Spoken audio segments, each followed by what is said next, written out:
রেস্টুরেন্টে খেতে গিয়ে কিছু খাবার বেঁচে গিয়েছিল, তো বললাম যে পার্সেলে করে দেন খাবারগুলো। তখন আমার কাছে টাকা দিয়ে পার্সেল কিনতে হয়েছে ওই খাবারগুলো নেওয়ার জন্য।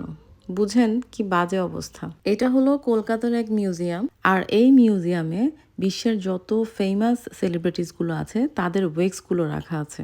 উনি হলেন আমার খুব পছন্দের একজন ডাইরেক্টর, সত্যজিৎ রায়।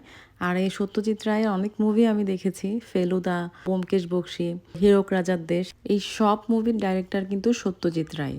আর এই মিউজিয়ামটাতে আসলে আপনার যত সেলিব্রিটিসরা আছে সবার সাথে আপনার দেখা হয়ে যাবে। মিউজিয়ামটা আসলেই অনেক সুন্দর, আর এটা হলো একটা হন্টেড প্লেস।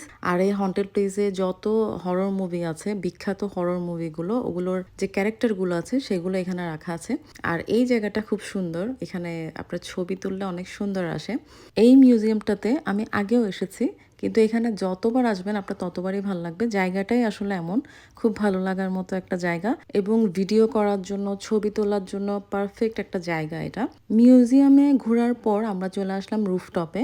এখানে রুফটপে একটা রেস্টুরেন্ট আছে, রেস্টুরেন্টটা অনেক সুন্দর, তবে খাওয়াটা খুব একটা বেশি ভালো না। তো আমরা খাবার অর্ডার করে ফেললাম। খাবার অর্ডার করার পর যেই ঘটনাটা আমাদের সাথে ঘটলো সেটা হলো, এখানে খাওয়ার পর আমাদের খাবার কিছু বেঁচে গিয়েছিল। আমরা বললাম যে এগুলো প্যাক করে দেন। তো তারা বলল আমাদের এখানে তেমন কোনো সিস্টেম নেই এখানে প্যাক করে দেওয়ার, তো আপনাদেরকে পার্সেলে দেওয়া যাবে, আপনাদের একটা এক্সট্রা পার্সেল আপনাদের কিনতে হবে 10 রুপিস দিয়ে, তারপর আপনারা ওই পার্সেলে করে খাবার নিয়ে যেতে পারবেন বাসায়। কেমন লাগে বলেন, আমি ওখানে খাবারও খাবো, আবার একটা প্যাকেটও নাকি আমার কিনে নিতে হবে। এটা কোনো কথা? কেমন ছোট লোকদের মতো কথাবার্তা। ভাই এমন অবস্থা আমি কখনোই দেখি নাই। আমাদের বাংলাদেশে তো কোনোদিন আমাদের সাথে ঘটেও নাই। আর আমাদের বাংলাদেশে তো এমন প্যাকেট, এমন পার্সেল তো মনে হয় ফ্রিতেই দিয়ে দেয়।